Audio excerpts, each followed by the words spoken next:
அல்ஹம்துலில்லாஹி ரப்பில் ஆலமீன் வஸ்ஸலாத்து வஸ்ஸலாமு அலா அஷ்ரஃபில் முர்சலீன் முஹம்மதின் ஸல்லல்லாஹு அலைஹி வஸல்லம்.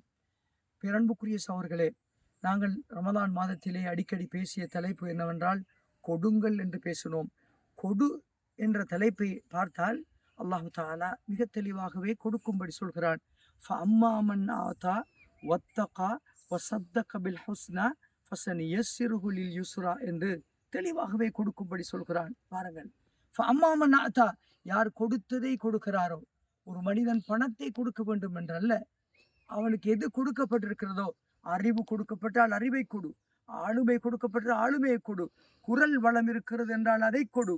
உனக்கு எதையும் கொடுக்க விருப்பமில்லையா? அன்பை கொடு, பண்பை கொடு, பாசத்தை கொடு என்று இருக்கிறது.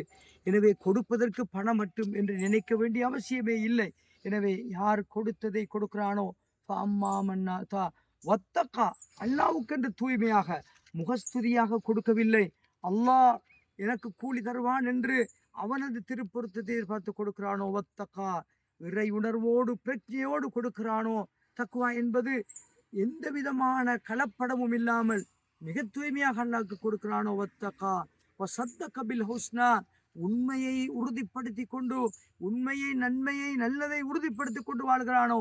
இன்று எத்தனையோ பேர் எவ்வளவு சொன்னாலும், நன்மை சொன்னாலும், மூதாதையர்களை பின்பற்றுவேன், எனது பெற்றோரை பின்பற்றுவேன், உண்மையை பின்பற்ற மாட்டேன் என்று சொல்பவர்கள் எப்படி சூனம் போவது?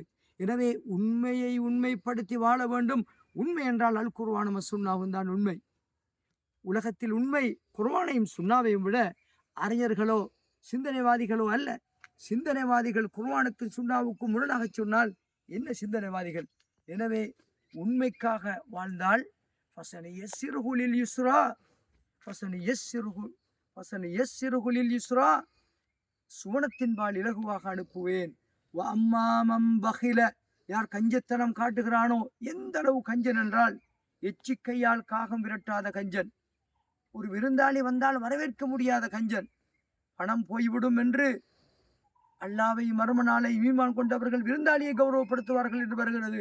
இன்று எத்தனை ஊர்கள் இருக்கின்றன, எத்தனை நபர்கள் இருக்கிறார்கள், விருந்தாளி வந்தால் முகம் கருத்துவிடும், இருக்கும் பணம் குறைந்து விடும் என்று நினைப்பார்கள்.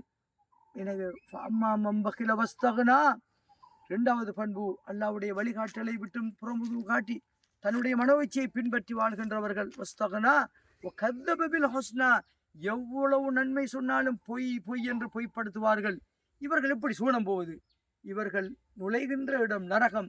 இவர்களுக்கு இலகுபடுத்தி கொடுப்போம், லேசுபடுத்தி கொடுப்போம். கோ டு ஹெல், நரகம் நுழை என்று சொல்வோம். எனவே பிறன்புக்குரியவர்களே, இந்த திருமறை வசனம் மட்டும் போதும் கொடுத்து வாழ. கொடுப்பதற்கு பணம் மற்றும் என்று நினைக்காதே. உன் அழகிய குணம், உன்னுடைய புன்னகை, உன்னுடைய ஆறுதல் வார்த்தைகள், உன்னுடைய ஆளுமை, உன்னுடைய ஆற்றல் எல்லாம் கொடுப்பதற்குரியது.